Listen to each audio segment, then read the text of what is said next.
As you know, last time we talked about Lacan, and this time we're going to start with Jean Laplanche, who was a student and analysand of Lacan's. And then he kind of broke away from Lacan, which I'll talk about in a moment, and he's created like his own strain of psychoanalysis, which I find very useful, especially his work on gender, sex, and the sexual, which is the one that I uploaded to the Google Drive. And it's also I was really loved to see that when Avi and Anne's book, Avi Sectopulo and Anne Pellegrini's book, Gender Without Identity, came out, they had as the third part of their book an actual reprint of Gender, Sex, and the Sexual. It's such a key text. I think he lays everything out so clearly and so well, and it's so useful.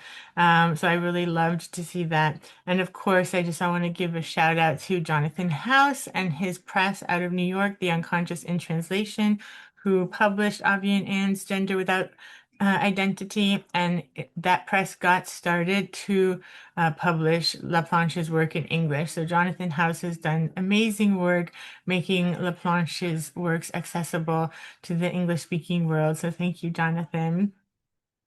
So now let's dive into Laplanche and queer theory.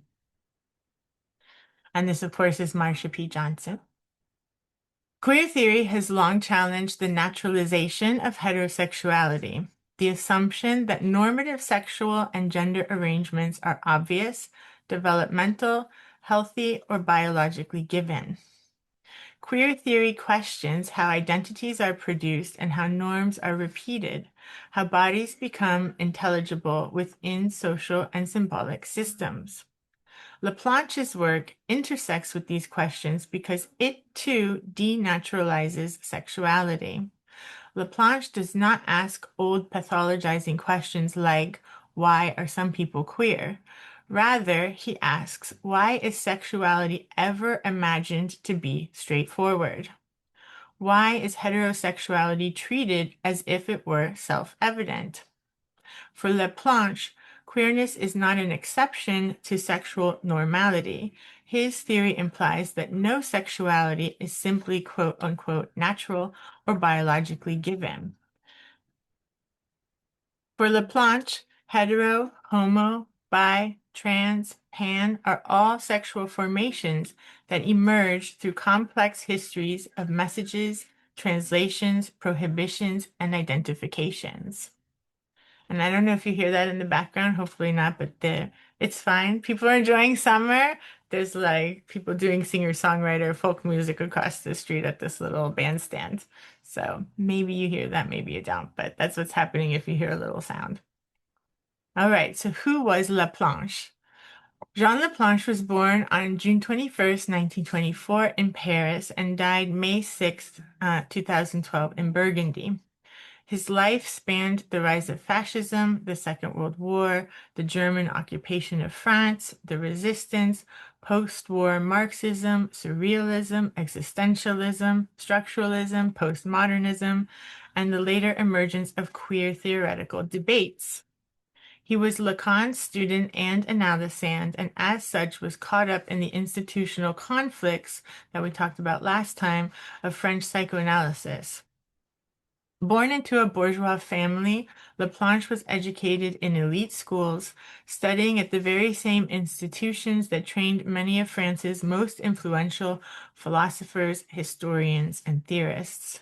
Like many French intellectuals of his generation, he was shaped by Hegel, Marx, phenomenology, existentialism, and the urgent political questions of the mid-20th century. This philosophical background never disappears from his psychoanalytic writing. We can see this in his studies of the nature of the subject, the relationship between self and other, the temporality of meaning, formation of desire, the problem of translation, and the status of human freedom. Laplanche joined the French resistance in 1943 during the Second World War and was active in the underground across Paris and Burgundy. When France was liberated in 1944, he entered university to pursue philosophy before venturing into medical school. He trained as a physician and then as a psychiatrist. During this time, he entered into analysis with Lacan. He remained in analysis with Lacan until 1963. And the year of Lacan's rupture with the IPA was that year that his 11th seminar that we talked about last time, the four fundamental concepts of psychoanalysis that I read to you, where he talked about being excommunicated, that was January 1964. So Laplanche left analysis with him when that was happening. Laplanche shared with Lacan the conviction that Freud needed to be reread rigorously, but not domesticated. He agreed that psychoanalysis should not become a psychology of adaptation and shared the view that the ego is not master in its own house.